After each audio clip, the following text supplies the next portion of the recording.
it's called Coca-Cola, so does it have cocaine in it? And so I went back to look at that, and it turns out, trace amounts back still in the beginning. No. In the beginning. Yeah, but this is what's interesting about the history of the drink. Coca-Cola spend endless billions on advertising every year, but will never once try to sell you on their products.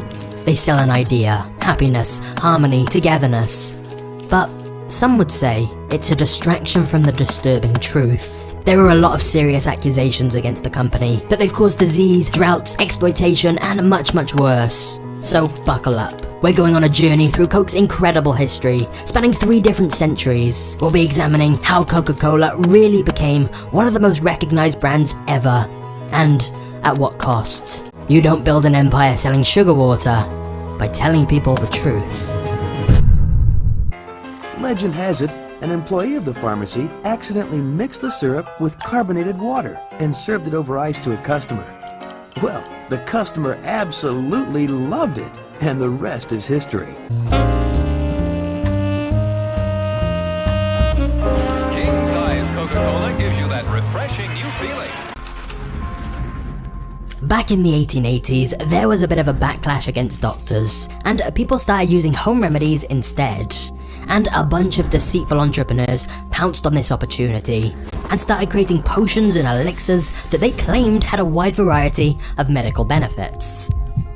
The truth was that they were mostly dangerous, ineffective concoctions of various different chemicals. But with no regulation, they could claim whatever health benefits they wanted, so business was booming. One popular patent medicine was called Vin Mariani, which contained a mix of wine and cocaine that supposedly cured almost any ailment or sickness whatsoever, as long as you drank 3 glasses every day. And one person who absolutely loved this drink was a man named John Pemberton, a war veteran who had been severely injured in battle. The doctors had actually thought he was going to die and dosed him up on morphine to try and mask the pain for his final few hours. But John somehow survived. However, he did develop a serious morphine addiction, which is why when he discovered Vin Mariani, he became hooked on the drink.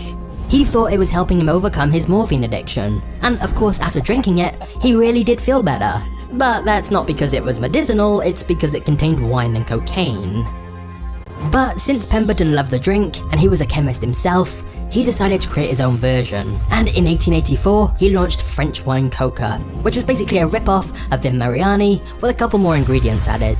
And yet, this knockoff drink would soon become Coca-Cola. Now, to be fair to Pemberton, he wasn't some snake oil salesman trying to deliberately rip people off.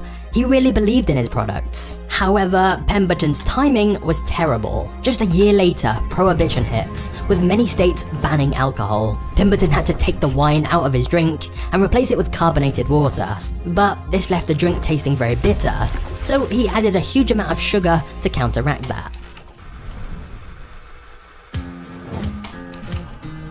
Now that the wine was removed, he could continue selling French wine coca. But they needed a new name. Luckily, Pemberton's bookkeeper, Frank Robinson, came up with a catchy sounding suggestion, Coca-Cola. Now, the company would later claim that the name doesn't mean anything, and it's just a nice sounding alliteration. Of course, this isn't true. The name was a reference to the drink's 2 main ingredients, the cola nut, which contained caffeine, and the coca leaf, which contained cocaine. To this day, Coca-Cola deny their formula has ever contained cocaine, despite the fact it's extremely well documented it contained the coca leaf, which contains cocaine. Eventually, by 1929, they would find a way to remove all the active cocaine from the coca leaves, once it became clear that cocaine wasn't quite the magical medicine they'd first thought. But back in the 1880s, nobody was worried about the cocaine in the drink, so now that the wine had been removed, Coca-Cola could continue being sold. The only problem is not many people were buying it. Pemberton was still trying to sell people on the medicinal aspect of the drink. Early ads for Coca-Cola described it as a harmless, wonderful brain tonic that relieves headaches and upset stomachs. But sales were slow, because there were countless other patent medicines offering the same thing, so Coke didn't really stand out. Meanwhile, Pemberton was becoming increasingly ill. His pain was worsening, his addiction growing stronger, and by 1888, John Pemberton was dead. The tragedy is, he had absolutely no idea that his drink would soon become one of the most well-known drinks on the entire planet.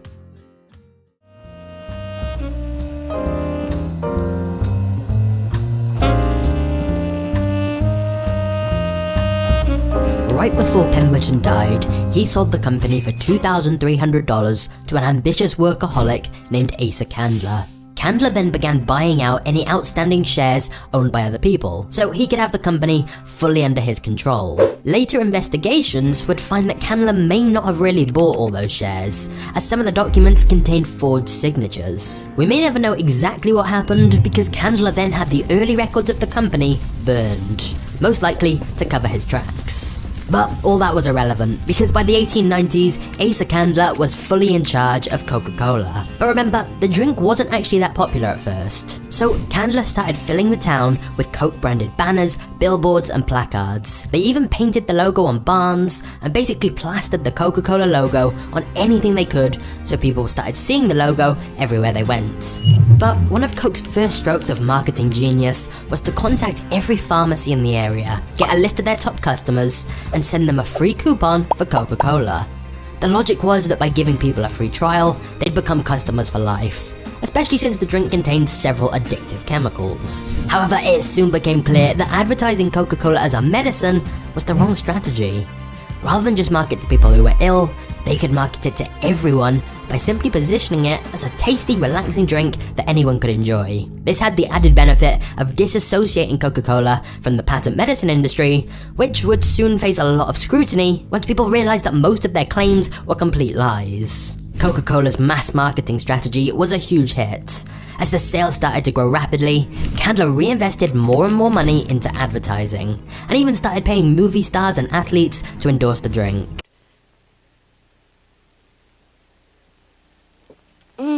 Another thing, the cold, crisp taste of Coke is so satisfying, it keeps me from eating something else that might really add those pounds. So much of Coke's success has been about creating such a positive, wholesome image in people's minds of what the drink represents. And what better way to do that than pay popular celebrities to recommend the drink? They even started heavily featuring Santa Claus in their ads at Christmas, always holding a Coke, to make the connection in young kids' minds between Coca-Cola and the joy of Christmas. Of course, none of this marketing may sound particularly special, but at the time, it was. Coca-Cola pioneered many marketing strategies that soon became commonplace. For example, sex sells may be an advertising cliche these days, but very few mainstream companies exploited this as much as Coke did with their use of Coca-Cola girls, attractive women who always had a Coke in hand. Coke even created a statistical department to analyze car traffic and movement in supermarkets, so they could determine the most effective places to put their ads. And as new technology was introduced, from radios to TV, Coke was always ready to throw money into advertising on these new mediums, to ensure everyone everywhere knew about its products. Initially though, Coke was mostly sold in soda fountains. This allowed Coke to save huge amounts of money because they simply had to distribute the syrup, and then it would be mixed with carbonated water by whoever was selling it. So the shipping and distribution costs for Coke were much lower. But then one day, two lawyers named Benjamin and Joseph came to Asa Candler with an idea. Let's bottle it.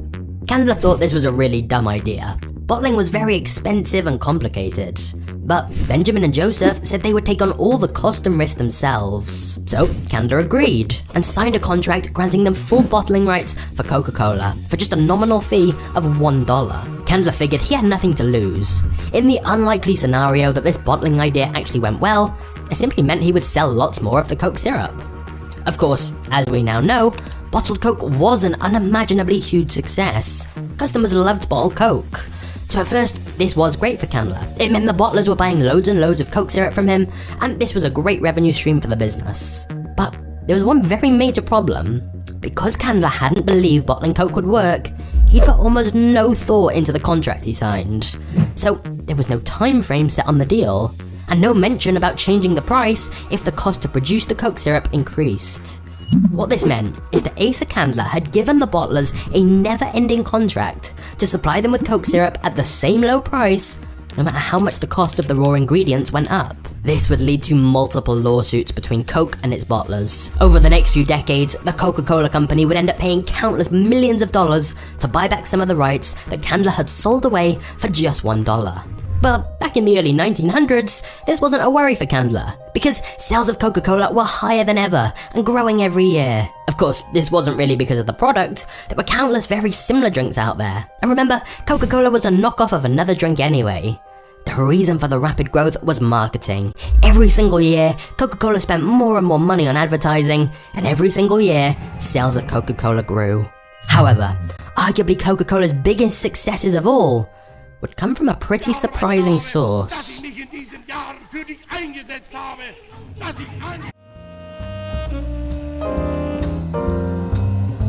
Once the Second World War broke out, it was announced sugar would be rationed. However, Coca-Cola made the absurd claim that they should be exempt from the sugar rationing because Coke was an essential wartime product. And even more absurdly, the government agreed.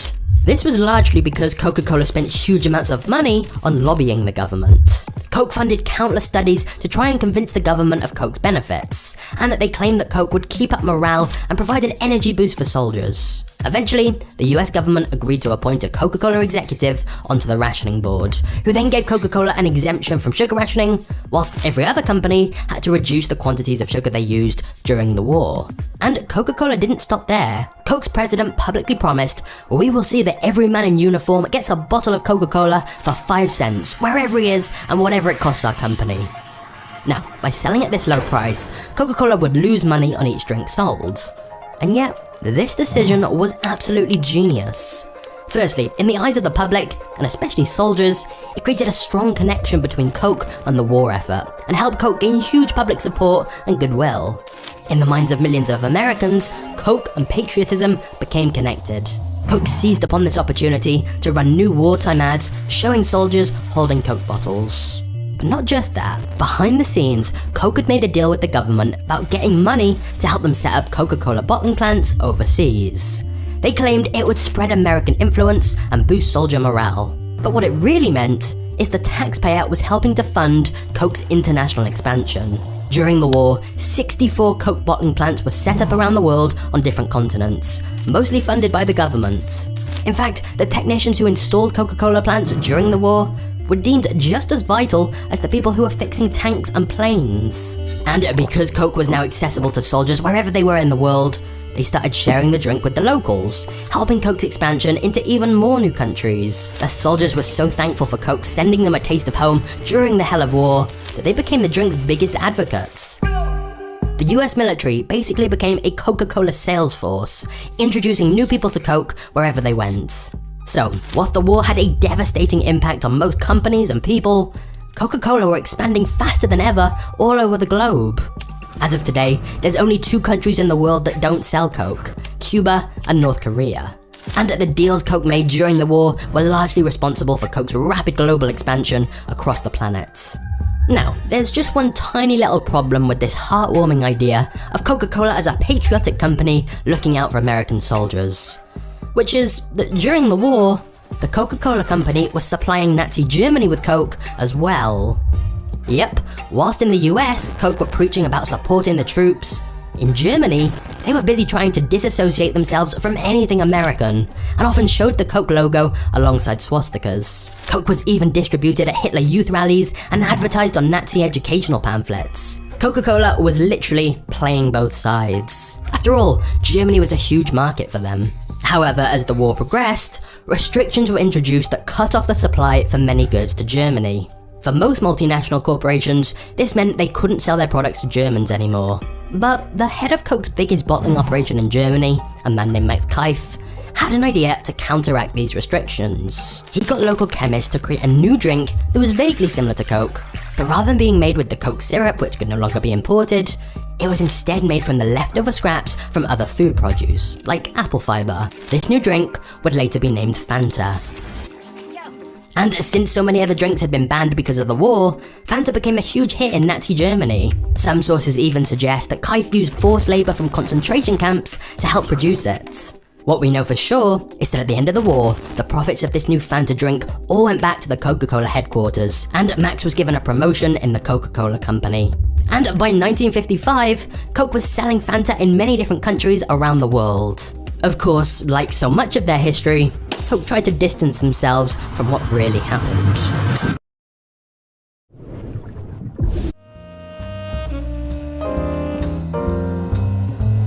Coke will try to tell you that their biggest secret is the drink's secret formula, which is hidden in a high-security vault for dramatic effect. But the formula isn't that secret. It's on Wikipedia. Of course, Coca-Cola's success has very little to do with the formula. You could create a clone product, but you're never going to be able to compete with them. Let's look at why.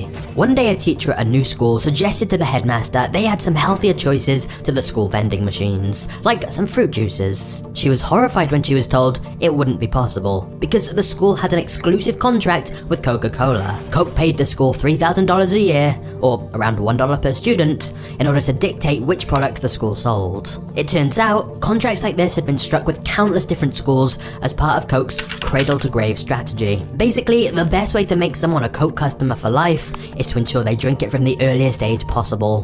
One Coke marketing chief pointed out that it's far easier to get them at a young, vulnerable age to become a Coke customer for life than try to convert them later on when they're older. In some of the contracts, the school could even earn additional money by selling more Coca-Cola to its kids. And since many schools were underfunded and in desperate need of money, they would shill Coke's products to their children. This is just one of many ways Coke have managed to circumvent the rules about advertising to children.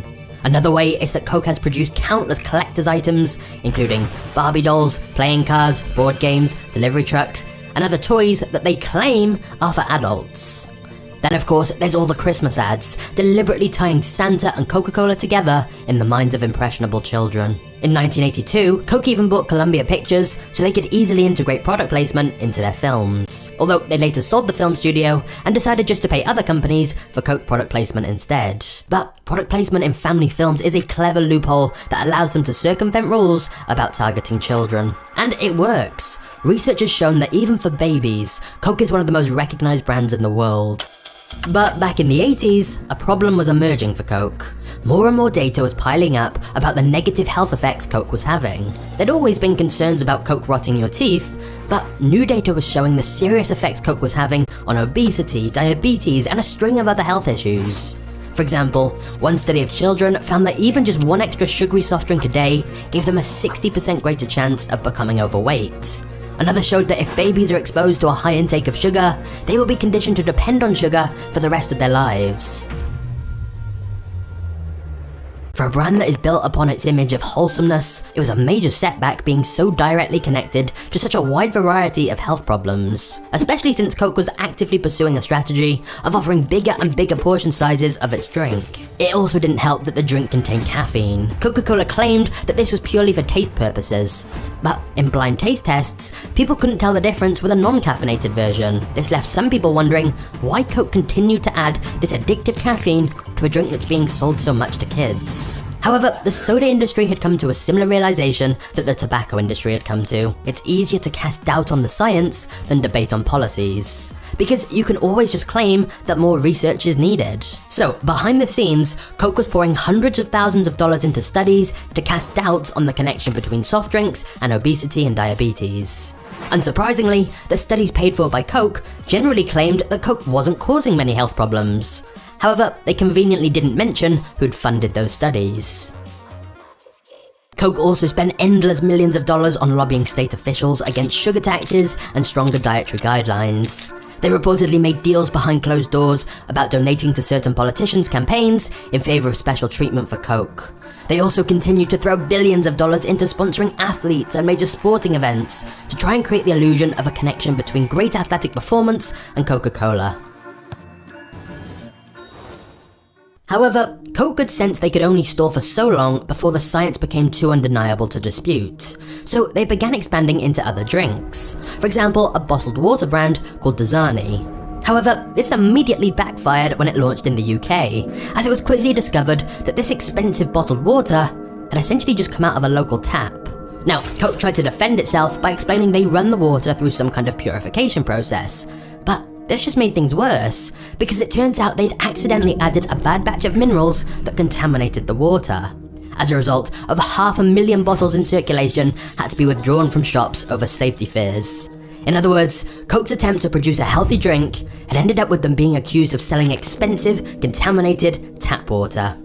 However, this wasn't the worst of Coke's contamination problems. In 1999, in Belgium, children started becoming ill after drinking Coca-Cola, eventually leading to the recall of all Coke products. France also reported more than 100 people sick from bad Coke and temporarily banned their products as well. The company was very slow to respond to any of these issues and was accused of not taking the problem seriously enough. Then in India, Coke was accused of contaminating the groundwater with wastewater. Coke actually admitted they had a wastewater issue, but insisted they'd fix the problem. However, later independent tests still found traces of toxic sludge produced at Coca-Cola's Indian plants, which reportedly has made the land barren, killed local animals that drank it, and destroyed the livelihoods of local farmers. The Center for Science and Environment in New Delhi also announced it found pesticide in both Coke and Pepsi that, if consumed over a long enough period, could cause cancer, birth defects, and severe disruption to the immune system. One woman from a local village told journalists, "Before this company came, our lives were comfortable and beautiful. After the company came, within 6 months the taste of the water changed." You see, the company also runs bottling plants in several drought-plagued areas, and officials have blamed Coke for a dramatic decline in available water. This problem was particularly bad in parts of Mexico, because between 2000 and 2006, Mexico's president was a man who'd formerly been the head of Coca-Cola Mexico. The president started giving his former company favorable treatment after getting elected, and during his presidency, he gave Coca-Cola 27 water concessions, which many claim allowed Coke to pollute water and even steal water owned by indigenous people. One local resident claimed, "There used to be a lot of water here, now there is a scarcity. They are not paying anything and they are just taking our water away." During this presidency, Coke sales increased 50% and became the most popular drink in the country. Critics claim this is yet another example of Coke benefiting from shady deals with politicians. Of course, Coca-Cola has always had to acquire vast quantities of natural resources in order to succeed. In fact, it's the largest sugar buyer in the world. However, as the 90s arrived, Coke began to face yet more negative publicity. For example, in Mexico City, one shopkeeper said she was told her deliveries of Coke would stop unless she removed an alternative cola from her store. Meanwhile, in Brazil, Coke trialed a new type of vending machine that would increase the price of Coke depending on how hot it was outside. Also, to further boost sales figures and trick investors, Coke engaged in channel stuffing, forcing distributors to buy more syrup than they needed at the end of quarters to make Coke's profits look better than they really were. However, the backlash against Coke reached its peak when in 2003, a campaign was launched called Stop Killer Coke that claimed the Coca-Cola company was responsible for the murder of union members who worked in Coke bottling plants in Colombia. Now, Coke deny this and the exact truth remains unclear, but what we do know is that since 1989, countless unionized workers employed at the Coca-Cola bottling plants in Colombia have been killed and many more have received death threats. In fact, in 2001, the International Labour Rights Fund filed a lawsuit against Coca-Cola bottlers, claiming they'd openly engaged death squads to intimidate, torture, kidnap, and even murder union officials in Latin America. A few years later, another lawsuit was brought about by Guatemalan workers, alleging that they and their families at the Coca bottling plant had been victims of violence after the workers decided to join unions. They wanted to join a union because some workers were earning just $15 per day for 15-hour shifts. However, again, there were allegations of kidnap, torture, and murder of union leaders and their family members. Now, Coca-Cola argued that the Guatemalan plant is independently owned, and Coke had absolutely no knowledge of these incidents. And Coke genuinely may be telling the truth here. We don't know if they actually colluded or knew about the violence, or if they just indirectly benefited. But either way, the unions have been decimated by the attacks and threats. And in parts of Latin America, Coke has been referred to as the sparkle of death. What we do know for sure is that the deeper you look into Coke's past, the more you chip away at their wholesome image they tried to present. For example, Asa Candler, the entrepreneur who incorporated the Coca-Cola company and played a pivotal role in popularizing the drink, once said, "The most beautiful sight that we see is the child at labor. The younger the boy began work, the more beautiful." And of course, Coke has done plenty of good for the world too. We can't come to conclusions from just one side of the story. It's never black and white. What's ironic though, is that some of the worst press Coca-Cola has ever received was nothing to do with any of these moral or legal issues. Nope, Coke's biggest backlash of all came from changing the taste of their drink.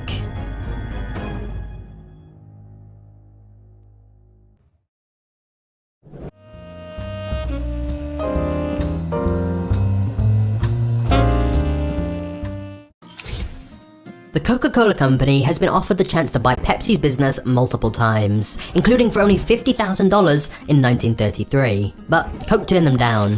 Instead, Coke tried to sue Pepsi for using the word cola in their ads, claiming that they were trying to rip off Coca-Cola's products. This backfired when Pepsi countersued that Coke was using anti-competitive tactics to build a monopoly. The courts agreed and ruled that cola was a generic term anyone could use. However, since Coke missed their chance to buy Pepsi, they ended up getting locked in an ongoing marketing battle with them. At one point, Coke and Pepsi both started cutting their prices and offering discounts to try and compete with each other. But they soon realised this was hurting both of them. Whether they made a secret deal behind closed doors or not is unknown, but soon they both reverted back to their normal pricing and tried to compete on advertising instead. But eventually, Pepsi had the simple but genius idea to actually compete on taste. In 1975, Pepsi launched the Pepsi Challenge, where they gave people 2 white cups, one containing Pepsi and one containing Coca-Cola. People didn't know which was which and were encouraged to taste both to see which they preferred. The test results showed that Pepsi was preferred by slightly more people, and so Pepsi started using this stat in all of their advertising. And all across America, more people pick Pepsi. Time after time after time. Pepsi-Cola. Coke completely denied this was true, but when they conducted their own tests, they found that Pepsi did indeed score slightly higher in a blind taste test. Meanwhile, Coca-Cola was slowly but steadily losing market share. They tried everything, huge marketing campaigns and price promotions, but every year, Coke's market share slightly declined and Pepsi's slightly increased. It started to seem that perhaps the Pepsi challenge was right. The problem was that more people simply preferred the taste of Pepsi, and thus, Coca-Cola began an incredibly secret mission. They were going to change Coke's formula. After rigorous testing and trials, they discovered a new cola formula that consistently performed better than both original Coke and Pepsi. Over and over they repeated the blind taste test, and the data was clear. The new formula was more popular. And so, just short of Coca-Cola's 100-year anniversary, they did the unthinkable. They changed the Coca-Cola formula and replaced it with New Coke. Simply stated, my friends, we have a new formula for Coke. Consumers preferred the new taste over the original by a margin of 61 to 39. These 2 products, Pepsi and Coke, have been going at it eyeball to eyeball. And in my view, the other guy just blinked. And immediately, the chaos began. Every single day, thousands of phone calls and letters arrived at Coke's offices. They were a mixture of distraught people begging for the old version of Coke back, and people who were downright furious Coke had had the nerve to take away the original formula. Coke expected the uproar would soon die down, especially once people actually tried the new formula. But the outrage simply intensified. The media was equally full of outrage reports, and the Coke phone lines were constantly jammed with complaints for months. When new Coke advertisements were shown on giant screens in stadiums, people loudly booed. It became popular to hate new Coke. Of course, many of the people complaining hadn't even tried the new formula. As one Coke employee put it, "We could have introduced the elixir of the gods and it wouldn't have made any difference." It was soon very clear that taste hadn't been the issue. It didn't matter if new Coke technically tasted better in blind taste tests. Coke's success had never been about taste in the first place. Thanks to its incredible marketing, the world viewed Coca-Cola as an old friend, a piece of everyday life. For around 100 years, Coke had been present, never changing no matter what was going on in the world. It was an icon, and changing something that meant so much to people was considered a betrayal. One angry letter commented that changing Coke is like making the grass purple. Another claimed, "You've taken away my childhood." Even months later, the protests were not dying down, and it soon became clear the company had to revert back to the old formula. They had made a gigantic mistake. When Coke caved in and brought back the original formula under the name Classic Coke, suddenly all of the anger turned to euphoria and praise. Suddenly all the letters and phone calls arriving at the company were filled with adoring fans thanking the company and commenting how much it meant to them. One Coke marketer said, "You would have thought we'd invented a cure for cancer." However, despite being so completely wrong, the end result was that New Coke had unintentionally made people realize how much they loved original Coke. The whole thing helped people feel more attached and loyal to Coke than ever before, which is why New Coke was one of the most successful mistakes ever. But here is the craziest part of all this. It was proven time and time again that in a test where people didn't know which drink was which, people rate New Coke the best, Pepsi second, and Original Coke third. And yet, customers had overwhelmingly decided they wanted Original Coke. They wanted the drink they liked the taste of the least. And that is the biggest compliment Coca-Cola's marketing could ever hope to get. The image of Coke they had created in people's minds is so powerful that it overrides taste, logic, or data.